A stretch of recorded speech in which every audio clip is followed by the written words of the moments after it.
주님 안에서 행복하세요. 감사합니다.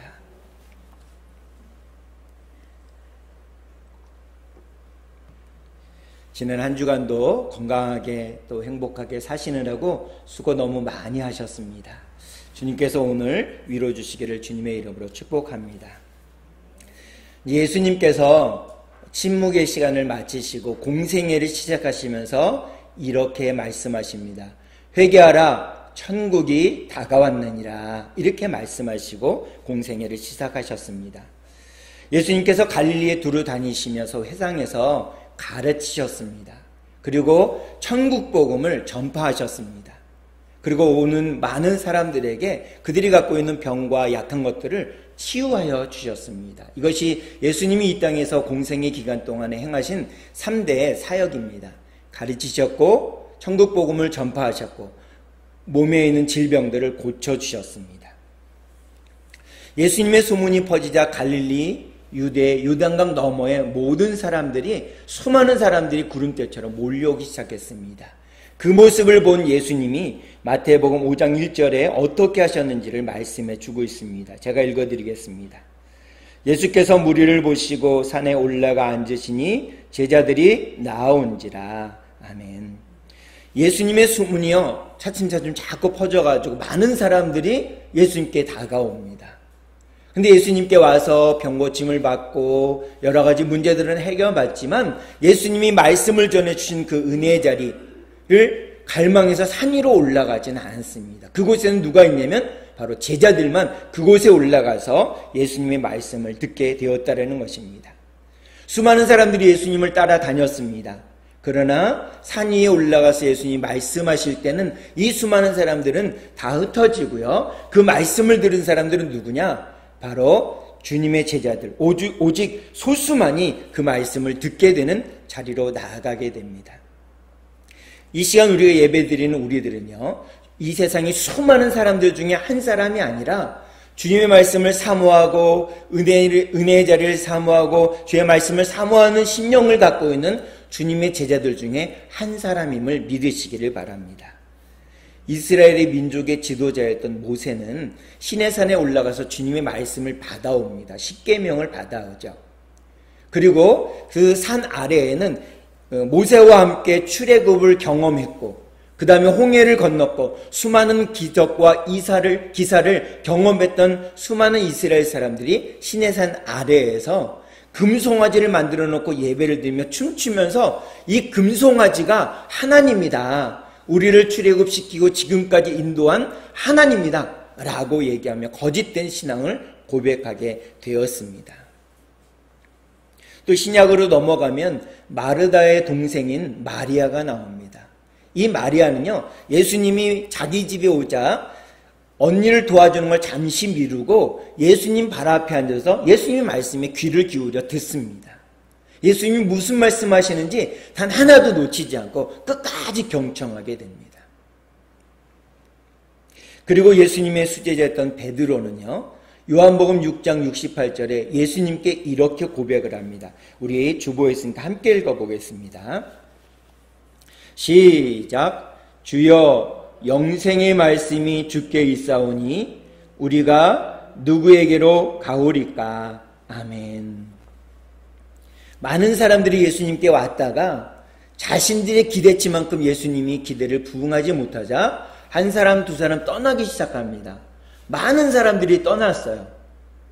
10사람, 20사람, 100사람, 이렇게 많은 사람들이 떠나니까 그 모습을 보고 예수님이 제자들에게 너희도 떠나려느냐? 라고 얘기할 때 베드로가 이렇게 예수님께 얘기하죠. 주님, 주여, 영생의 말씀이 주께 있사오니 우리가 누구에게로 가오리까? 이렇게 믿음으로 고백하는 것을 볼 수가 있습니다. 영생의 말씀을 듣고서 베드로는 주님께 나아갑니다. 성도로 부름받은 우리들, 세상에 수많은 사람들이 있지만 주님은 그 중에 우리를 특별히 선택하셔서 하나님의 제자의 삶을 살라고 우리에게 권면하고 계십니다. 지난주부터 우리가 이 팔복의 말씀을 함께 묵상하고 있습니다. 이 팔복의 말씀은요, 세상의 수많은 사람들에게 들려주는 말씀이 아니라 주님의 제자들인 우리들에게 주님께서는 말씀해 주고 있다는 것입니다. 지난주 말씀인데요. 마태복음 5장 3절의 말씀을 제가 읽어드리겠습니다. 심령이 가난한 자는 복이 있나니 천국이 그들의 것이미요. 아멘. 지난주에는 제가 가난한 사람의 복 이렇게 해서 말씀을 나누었습니다. 여기서 말씀은 심령이 가난한 사람은 어떤 사람일까요? 심령이 가난하다라는 것은 어떤 것일까요? 바로 우리 마음이 아무것도 없이 다 비어있는 겁니다. 완전히 비어져 있는 거예요. 이 비어져 있는 것에 세상의 여러 것들을 막 이렇게 담을 수 있어요. 그러나 그것을 담는 것이 아니라 그런 것들을 담기 위해 간절하고 절박한 마음을 갖는 것이 절대로 아닙니다. 우리의 텅텅 비어있는 그 마음 가운데 우리는 무엇을 담아야 되느냐? 바로 이 하나님의 말씀, 이 하나님의 말씀을 담고 예수님 자체를 우리 마음 가운데 담아야 된다는 것입니다. 그러면 우리에게 어떤 일이 일어나게 되느냐? 그러면 우리에게 천국이 많은 것입니다. 마태복음 5장 3절은 이렇게 얘기하잖아요. 심령이 가난한 자는 복이 있나니 천국이 그들의 것이며 하나님의 나라, 하늘나라가 그의 것이다 라고 얘기했습니다. 그러니까 우리 텅 비어있는 마음 가운데 세상에 온갖 잡스러운 것을 담기에 간절한 마음, 절박한 마음을 갖는 것이 아니라 하나님의 말씀, 주님 자체를 우리 마음 가운데 담기 위해 간절한 마음, 절박한 마음을 가져야 할 줄로 믿습니다. 우리는 예수님을 믿는 사람들이고 제자들입니다. 주의 말씀을 따르는 사람이고 그리스도인인 것입니다. 이 말씀을 가장 잘 표현해 주는 책이 존 버년이라는 분이 쓰신 철로역정이라는 책입니다. 그 철로역정에는요 수많은 사람들이 나와요. 성경을 오랫동안 공부했던 랍비도 나오고요. 그 다음에 이렇게 돈을 많이 갖고 있는 재벌도 나오고요. 의사도 나오고요. 공부를 많이 한 학자도 나오고 여러 사람, 다양한 직업군의 사람들이 나옵니다. 별의별 사람들이 다 나와요. 그 중에 예수 그리스도의 말씀을 붙들고 그리스도를 닮아가기에 몸부림치는 그리스도인도 나옵니다. 그 사람들은 살다가 보면 여러 가지 어려움들도 있잖아요. 우리가 살다 보면 어려움들도 있고 고통도 겪고 우리 몸에 질병도 갖고 막 이렇게 어려움 가운데 살아갑니다. 그 각자 다 그런 어려움들이 있어요. 이 어려움들을 살아가고 있는데 사람들이 다 넘어지기도 하고 좌절하기도 하고 그곳에서 일어나지도 못하게 되는 이런 어려움들도 많다라는 것입니다. 이 철로역정이 나오는 그리스도인은 온갖 어려움 고난 가운데도 다시 일어나서 오뚜기처럼 다시 일어나서 또 열심히 앞으로 나갑니다. 곁길로 가고 다른 길로 가는 것이 아니라 끝끝내 어디까지 가냐면 천국에까지 가게 된다라는 것입니다. 신약 성경의 반을 기록한 사도 바울 선생님이 자신의 믿음의 아들인 디모데에게 디모데후서 4장 7절과 8절에서 이렇게 말씀합니다. 우리 주보에 있으니까 같이 한번 읽어보겠습니다. 시작. 나는 선한 싸움을 싸우고 나의 달려갈 길을 마치고 믿음을 지켰으니 이제후로는 나를 위하여 의의 면류관이 예비되었으므로 아멘. 사도 바울이 나는 선한 싸움을 싸우고 나의 달려갈 길을 마치고 믿음을 지켰다라고 믿음의 고백을 자신의 믿음의 아들인 이 디모데에게 합니다. 왜 이렇게 고백하면서 살아갔을까요? 얼마나 고난이 많았습니까? 복음을 전하는데 핍박도 많았고 40에 하나 감한매를 39대를 5번이나 맞고 죽을 똥 살똥하면서도 계속적으로 그는 무엇을 했느냐? 복음을 전했습니다. 그러면서 믿음의 싸움을 계속했어요. 왜 그럴까요? 바로 천국에 가기 위해서입니다. 의의 면류관이 예비되어 있는 천국에 가기 위해서 사도 바울은 이렇게 힘쓰고 애쓰는 선한 싸움을 싸웠다라는 것입니다. 사랑하는 성도 여러분, 우리도 천국에 들어가 의의 면류관을 써야 되지 않겠습니까? 그러기 위해서는 무엇을 해야 되느냐? 오늘 본문의 말씀처럼 애통하는 마음, 슬퍼하는 마음을 우리는 가져야 된다는 것입니다. 우리말에 이런 얘기가 있죠. 웃으면 복이 와요. 이런 얘기가 있잖아요. 우리 한두 번은 다 들어보셨을 텐데 코미디 프로 중에도 그런 것이 있었습니다. 웃으면 복이 와요. 그러면서 우리가 주말 저녁에 주일날 저녁 때 이렇게 많이 봤던 기억이 납니다. 그걸 보고 많은 사람들이 웃고 웃으면 복이 오겠구나 이런 생각을 하면서 살았습니다. 그것은 이제 세상의 논리고요. 성경에는 그렇게 말씀하지 않습니다. 오늘 본문에 보니까 예수님이 뭐냐면 울면 복이 온다. 애통하는 사람은 복이 온다. 슬퍼하는 사람이 복이 온다. 이렇게 주님은 우리에게 말씀하고 있습니다. 그래서 오늘 본문 마태복음 5장 4절에 보니까 개역개정판에 이렇게 기록되어 있습니다. 우리 함께 읽겠습니다. 개역개정판으로 읽겠습니다. 시작. 애통하는 자는 복이 있나니 그들이 위로를 받을 것이며. 아멘. 또 시온말 성경에 이렇게 되어 있네요. 복됩니다. 슬퍼하는 사람들이여 그들은 위로를 받을 것입니다. 또 표준세 번역에 보니까 이렇게 기록되어 있습니다. 슬퍼하는 사람은 복이 있다. 하나님이 그들을 위로하실 것입니다. 라고 기록되어 있습니다. 여기에 공통점이 나오는 것이 뭐냐면 애통한다, 그 다음에 슬퍼한다 이런 표현이 있고요. 위로하신다 이런 표현이 있는 것을 보게 됩니다.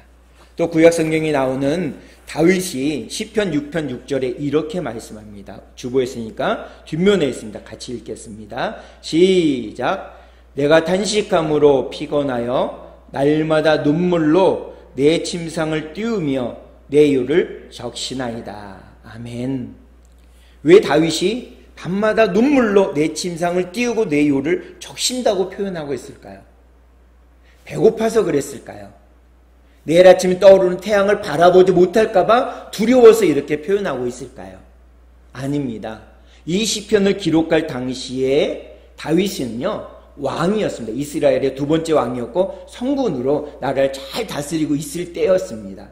근데 왜 이렇게 고백했을까요? 이것은 하나님 앞에서 자신이 범죄한 것이 만천에 드러났기 때문에 그렇습니다. 그래서 이 다윗은요 밤마다 눈물로 내 침상을 띄우고 내 이유를 적십니다. 하나님 앞에 자신의 죄를 용서받기 위해서 밤새도록 눈물로 침상을 띄우고 내 이유를 적실 정도로 간절하게 눈물로 하나님 앞에 울부짖는 다윗의 모습을 볼 수가 있습니다. 또 구약시대에 예레미야 선지자라는 분이 계십니다. 그분의 별명이 뭐냐면 눈물의 선지자, 울보 선지자죠. 왜 그는 그렇게 울었을까요? 자기의 고국인 남유다가 하나님의 말씀과는 전혀 상관없이 딴 길로 가니까, 범죄의 길로 가니까, 하나님의 원하심이 아닌 다른 길로, 먼 길로 자꾸 가니까 하나님의 징계가 임하여 바벨론이 쳐들어와 남유다를 멸망하는 모습을 보면서 예레미야는 가슴을 치며 나라와 민족을 위해서 울부짖게 됩니다. 탄식하며 슬퍼하는 것이죠. 남유다 백성들의 그 죄를 붙들고서 하나님 용서해 주실 것을 간곡히 외치며 울부짖었던 예레미야 선지자의 모습이 예레미야서와 예레미야 애가서에 기록되어 있는 것을 우리는 알 수가 있습니다. 또 페르시아의 술관원이었던 당시 왕의 최측근이었던 이 느헤미야라는 분이 계십니다.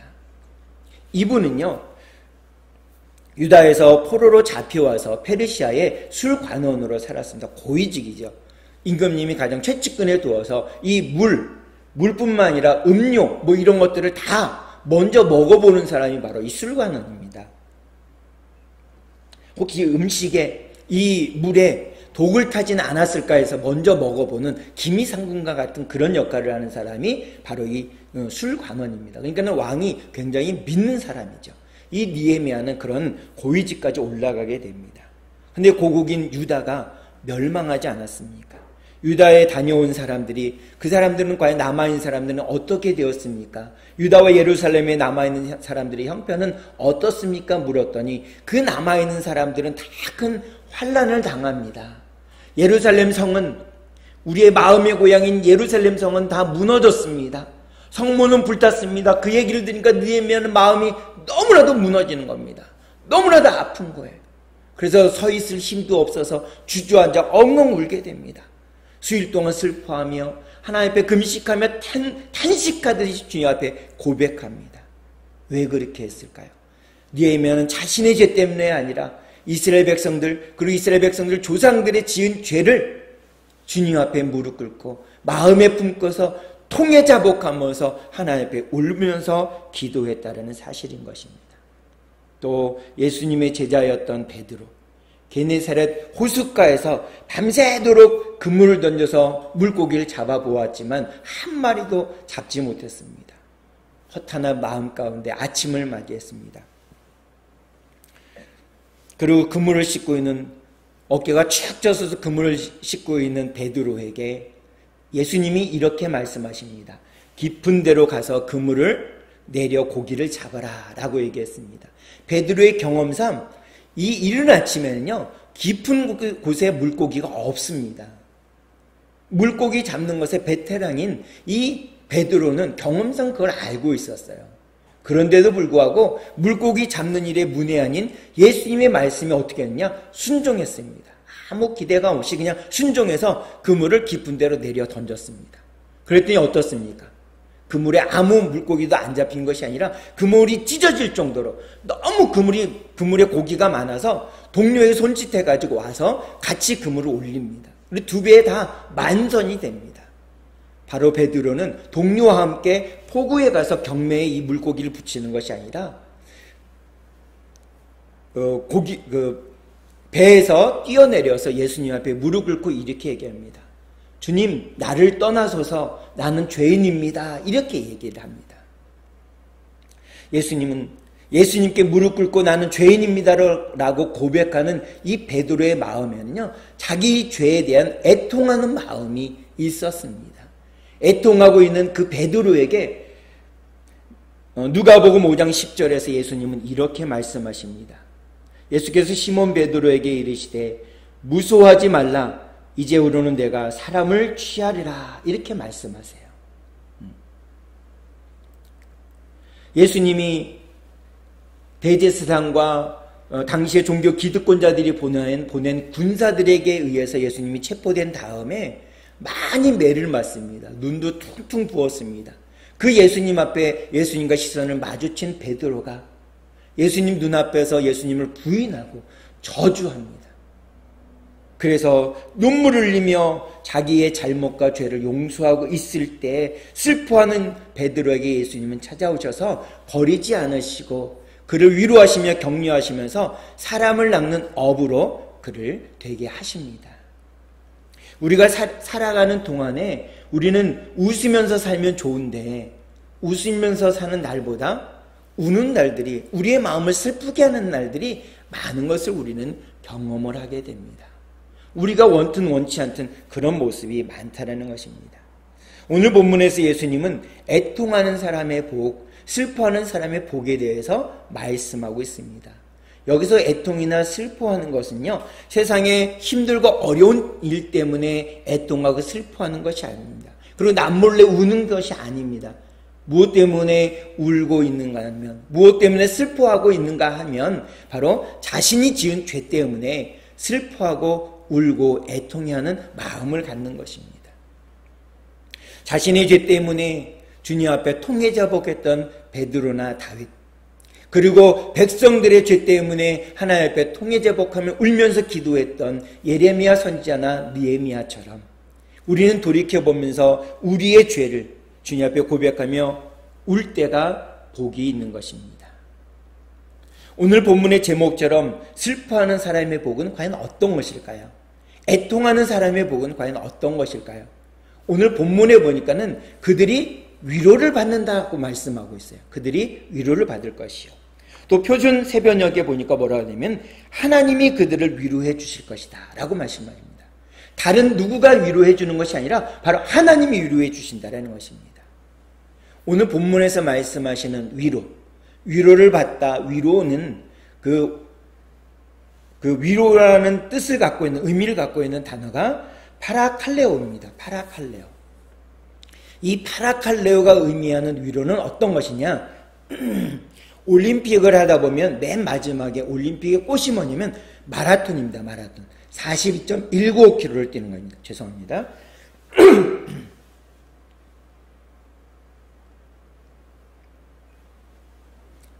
근데 42.195km를 뛰는 것이 얼마나 힘든지 거의 그 죽을 것 같은 그 어려운 고비를 넘겨야만 뛸 수 있는 것이 42.195km라고 합니다.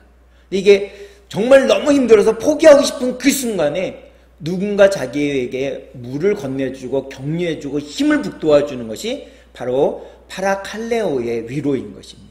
그러니까 정말 고비고비마다 어려울 때 위로주고 새 힘을 주는 것이 파라칼레오의 위로인 것입니다.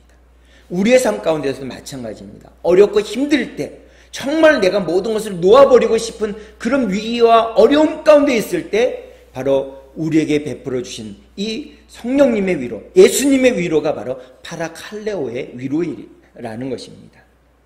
또 신약 성경 요한복음 14장에서 16절 6장 사이에 보게 되면 예수님께서 이런 말씀을 하세요. 보혜사 곧 아버지께서 내 이름으로 보내실 성령이라는 이런 표현을 하고 있어요. 여기서 보혜사는요 어떤 의미인가 하면 파라클레토스라는 단어입니다. 파라클레토스. 위로의 그 파라칼레오랑 보혜사의 파라클레토스, 이것은 어원이 같습니다. 파라라는 그 말로 이렇게 시작이 되잖아요. 그래서 같은 어원을 갖고 있어요. 예수님께서 이 파라클레토스, 보혜사라는 말을 하셨습니다. 이것은 왜 그러냐면 당시의 제자들, 이제 예수님이 부활하신 다음에 영원히 하늘나라를 가셔서 승천하시게 되는데, 그렇게 가시게 되면 이 제자들이 어떤 마음이냐면 너무 두려운 마음으로 주님 가시면 우리는 어떻게 살게 됩니까? 우리는 어떻게 살아야 될까? 이런 두려운 마음이 있는 거예요. 너무나도 낭망스럽고 좌절하고 있는 그 제자들에게 예수님께서 파라클레토스, 내가 가는 것이 너희에게는 더 이득이다. 너희에게는 도움이 될 것이다. 왜냐하면 파라클레토스, 보혜사가 너희에게 오실 것이다. 이렇게 말씀해 주고 계시다라는 것이죠. 그분이 오시면 어떻게 하냐면 그분의 뜻이, 보혜사라는 뜻이 위로자, 상담자, 그 다음에 돕는 자, 이런 뜻을 갖고 있어요. 그래서 내가 가는 것이 너희에게는 유익이다 라고 예수님이 말씀하고 계십니다. 고달픈 삶을 이겨내도록 이 보혜사 성령님, 파라클레토스이신 이 보혜사 성령님께서 우리를 위로해 주시고 우리와 함께 하시고 우리가 가지 못할 길을 갈 수 있도록 격려해 주신다는 의미인 것입니다. 사랑하는 성도 여러분, 우리는 이 애통의 자리, 슬퍼하는 자리로 기꺼이 나아가야 될 것입니다. 그래야 할 때 위로의 성령님께서 우리 곁에 오셔서 우리를 위로해 주시고 우리에게 새 힘을 주시고 우리를 주저앉았던 자리에서 머무르는 것이 아니라 다시금 일어나서 한 걸음 내디딜 수 있는 용기와 힘을 허락해 주신다는 것입니다. 간혹은 우리 주위 사람들을 통해서, 이웃들을 통해서 우리가 위로받을 때가 있어요. 근데 그것이 잠시 잠깐입니다. 왜냐하면 영원히 우리와 함께 할 수 없기 때문에 그렇습니다. 근데 우리와 영원히 함께 하시는 분은 누구냐? 바로 예수님이세요. 예수님이 우리에게 영원히 함께 해주실 것이다라고 마태복음 28장 20절에서는 이렇게 말씀하십니다. 제가 읽어드릴게요. 볼지어다 내가 세상 끝날까지 너희와 항상 함께 있으리라. 아멘. 바로 주님은 우리와 함께 하시며 파라클레토스 보혜사 성령님으로 지금은 우리와 함께하고 계십니다. 우리의 손을 잡으시고 우리의 주저앉았던 자리, 우리의 낭망됐던 자리에서 머무르지 않게 하시고 내가 너와 항상 함께 할 거야 라고 우리의 손을 잡아 일으키시며 다시 한번 주님 앞에 나아가게 하십니다. 우리가 너무나도 몸이 너무나도 아프고 힘들어서 일어나지 못하고 있을 그때에도 우리의 손을 잡으시는 분이 누구냐? 바로 주님이세요. 그 주님의 손을 붙들고 우리는 일어날 수 있다는 것입니다. 결론을 맺겠습니다. 사랑하는 성도 여러분, 우리 곁에서 위로 주시는 분이 있습니다. 사람이 아닙니다. 이웃이 아닙니다. 돈이 아닙니다. 자녀들이 아닙니다. 바로 예수님이세요. 예수님이 우리가 주저앉고 우리가 무너진 자리에 그냥 놔두지 않으시고 우리의 손을 붙들어 일으키시사 다시 일어날 용기를 주시고 다시 일어나 나아갈 힘을, 위로를, 격려를 주시는 분이십니다. 그분을 붙들고 그분이 우리의 눈물을 닦아주시고 우리에게 위로와 격려를 주실 때 우리도 그분의 손을 꼭 잡고서 믿음으로 걸어가는 오늘 하루와 이번 한 주간 사순절 내내 되어지는 우리 모두가 되어지기를 주님의 이름으로 축복합니다. 그 마음을 가지고 우리 결단 기도를 다 함께 드리도록 하겠습니다. 시작. 하나님 아버지, 저는 죄인입니다. 어디에서 와서 왜 살며 어디로 가는지 알지 못하고 방황하며 살았습니다. 저의 죄를 위하여 십자가에서 죽으시고 부활하신 예수님을 제 구주로 모셔드립니다. 이제 저는 하나님의 자녀가 되었습니다. 지금부터 영원토록 주님과 함께 살겠습니다. 예수님의 이름으로 기도드립니다. 아멘. 기도하시겠습니다. 참 좋으신 하나님, 감사를 드립니다. 우리가 힘들고 어려워서 눈물 흘리고 있을 그때에, 좌절되고 낭망되어 주저앉아 있을 그때에 우리를 외면하지 않으시고 우리를 그냥 두지 않으시고 보혜사 성령님을 보내시사 우리의 손을 일으켜 주시고 우리의 주저앉아 있던 자리에서 머무르지 않고 다시금 일어나 용기를 내어 앞으로 갈 수 있도록 우리와 함께 하심을 믿습니다. 지금 이 시간에도 함께 하시지만 앞으로도 내내 함께 하실 주님을 찬양하며 영광을 올려드립니다. 그 주님과 손을 꼭 잡고 믿음의 삶을 걸어가는 오늘 하루, 이번 한 주간 사순절 기간이 될 수 있도록 인도해 주시옵소서. 감사합니다. 예수님의 이름으로 기도하옵나이다. 아멘. 마음속에